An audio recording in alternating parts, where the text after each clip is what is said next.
Hi friends, ഞാൻ ഇന്നിവിടെ നിങ്ങളെ പരിചയപ്പെടുത്തുന്നത് ഉണക്കമീനും കത്രിക്കയും കൂടിയിട്ടുള്ളൊരു കറിയാണ്. ഇതിന് അസാധ്യ രുചിയാണ്. നിങ്ങളെല്ലാവരും ഒന്ന് ട്രൈ ചെയ്ത് നോക്കണേ. ഇതിന് വേണ്ട ഇൻഗ്രീഡിയൻസ് എന്തൊക്കെയാണെന്ന് നമുക്ക് നോക്കാം. കത്രിക്ക, തക്കാളി, പച്ചമുളക്. ഇനി ഇതിലേക്ക് ഒരു ഉണക്കമീൻ ഞാൻ എടുത്തിട്ടുണ്ട്. ഇതിൻ്റെ പേരൊന്നും എനിക്കറിയില്ല. ചിരന്തേശ കട്ടിയുള്ളൊരു മീനാണ്. നിങ്ങൾക്ക് വേണമെങ്കിൽ ചെറിയ മീനാണെങ്കിലും യൂസ് ചെയ്യാം. ഞാനിപ്പോൾ അത് കഴുകി വൃത്തിയാക്കി ഞുറുക്കി വെച്ചിട്ടുണ്ട്. ഇനി അതിലേക്ക് നമുക്ക് മഞ്ഞൾപ്പൊടി 1/4 ടീസ്പൂൺ, മുളക് പൊടി 1/2 ടീസ്പൂൺ, ഇത് രണ്ടും ചേർത്ത് നന്നായി മിക്സ് ചെയ്ത് എടുക്കുന്നുണ്ട്. ഇനി നമുക്ക് അതൊരു 10 മിനിറ്റ് മാറ്റി വെക്കാം. ഇനി അതിലേക്ക് വേണ്ട ഇൻഗ്രീഡിയൻസ്: സവാള ഒരു മീഡിയം സൈസ്, തക്കാളി ഒരു മീഡിയം സൈസ്, പച്ചമുളക് ഒരു 3 എണ്ണം, ഇഞ്ചി ഒരു ചെറിയ കഷ്ണം, വെളുത്തുള്ളി ഒരു 6 അല്ലി, കറിവേപ്പില ഒരു 2 തണ്ട്, കുറച്ച് മല്ലിയില. ഇപ്പോൾ ഞാനിവിടെ ഉപ്പുവെള്ളത്തിൽ കത്രിക എല്ലാം അരിഞ്ഞ് ഇട്ട് വെച്ചിട്ടുണ്ട്. ഇനി അതിലേക്ക് ഒരു നാരങ്ങ വലുപ്പത്തിൽ വാളൻ പുളി കുതിർത്ത് വെച്ചിട്ടുണ്ട്. ഇനി നമുക്ക് കറി എങ്ങനെ തയ്യാറാക്കാമെന്ന് നോക്കാം. ഒരു ചട്ടി അടുപ്പത്ത് വെച്ച് അതിലേക്ക് 1 ടേബിൾ സ്പൂൺ വെളിച്ചെണ്ണ ഒഴിച്ചു കൊടുത്തിട്ടുണ്ട്. നേരത്തെ എടുത്തു വെച്ചിരിക്കുന്ന ഉണക്കമീൻ നമുക്കൊന്ന് വറുത്തെടുക്കാം. ഇതൊന്ന് ചെറുതായിട്ട് വറുത്തെടുത്താൽ മതിയാവും. ഇപ്പോൾ ഉണക്കമീനെല്ലാം ഇവിടെ ഫ്രൈ ആയിട്ട് വന്നിട്ടുണ്ട്. ഇനി അത് മറ്റൊരു പാത്രത്തിലേക്ക് മാറ്റാം.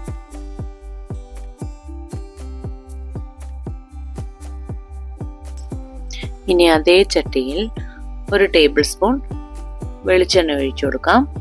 എണ്ണ ഒന്ന് ചൂടായ ശേഷം അതിലേക്ക് 1/2 ടീസ്പൂൺ കടുകും 1/2 ടീസ്പൂൺ ജീരകം ഇട്ട് കൊടുക്കുന്നുണ്ട്. ഞാനിവിടെ അതിലേക്ക് കറിവേപ്പില ഇട്ട് കൊടുത്തിട്ടുണ്ട്. അരിഞ്ഞു വെച്ചിരിക്കുന്ന ഇഞ്ചി, വെളുത്തുള്ളി ഇവ ചേർത്ത് കൊടുക്കാം.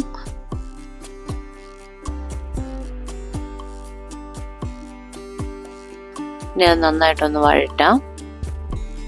അതിപ്പോൾ ഇവിടെ ചെറുതായിട്ട് വഴന്നു വന്നിട്ടുണ്ട്. ഇനി അതിലേക്ക് പച്ചമുളക്, സവാള ഇട്ട് കൊടുത്ത് നന്നായിട്ട് ഇനി ഒന്ന് വഴറ്റിയെടുക്കാം.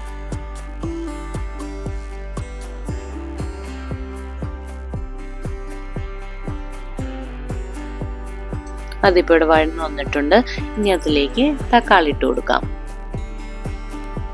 ഇനി ഇത് നന്നായിട്ടൊന്ന് വഴറ്റിയെടുക്കാം.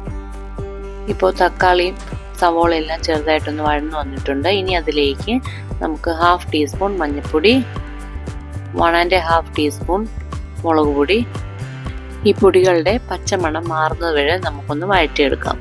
ചെറുതീയിൽ വേണം വഴറ്റിയെടുക്കാനായിട്ട്. ഇതിപ്പോൾ ഇവിടെ നന്നായിട്ട് വഴണ്ടു വന്നിട്ടുണ്ട്. ഇനി അതിലേക്ക് നമുക്ക് കത്രിക്ക ഇട്ട് കൊടുക്കാം. ഇനി ഇതൊന്ന് നന്നായിട്ട് മിക്സ് ചെയ്തെടുക്കാം.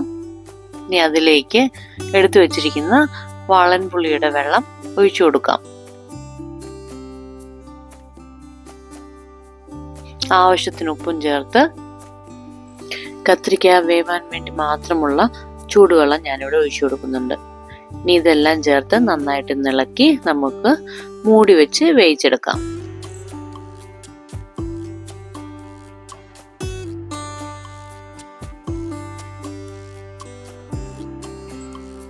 നമുക്ക് ഇടയ്ക്കൊന്ന് ഇളക്കി കൊടുക്കേണ്ടതുണ്ട്. നന്നായിട്ടൊന്ന് ഇളക്കി കൊടുക്കാം.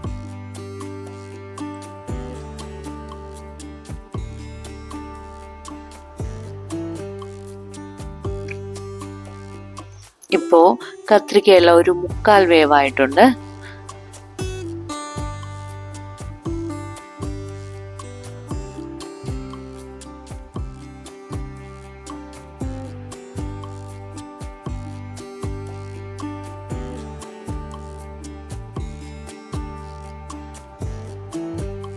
ഇനി നന്നായി ഒന്ന് ഇളക്കിയ ശേഷം അതിലേക്ക് നമുക്ക് വറുത്ത് വെച്ചിരിക്കുന്ന മീൻ കഷ്ണങ്ങൾ ഇട്ട് കൊടുക്കാം. ഇനി എല്ലാം കൂടെ ചേർത്ത് നന്നായിട്ടൊന്ന് ഇളക്കി വീണ്ടും നമുക്കൊരു 5 മിനിറ്റോളം അടച്ചു വെച്ച് വേവിച്ചെടുക്കാം. എന്നാലേ ഈ ഉണക്കമീൻ്റെ ഫ്ലേവറൊക്കെ ഈ കത്രിക്കയിൽ പിടിക്കുകയുള്ളൂ.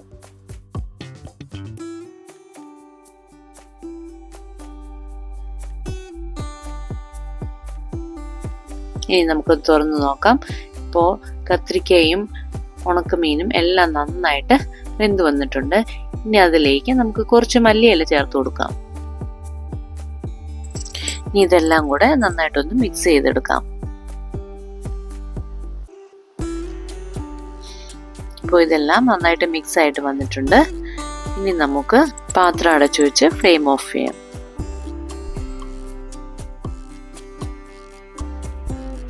ഇപ്പോൾ ഇവിടെ ഒരു അടിപൊളി കത്രിക്ക ഉണക്കമീൻ കറി റെഡി ആയിട്ടുണ്ട്.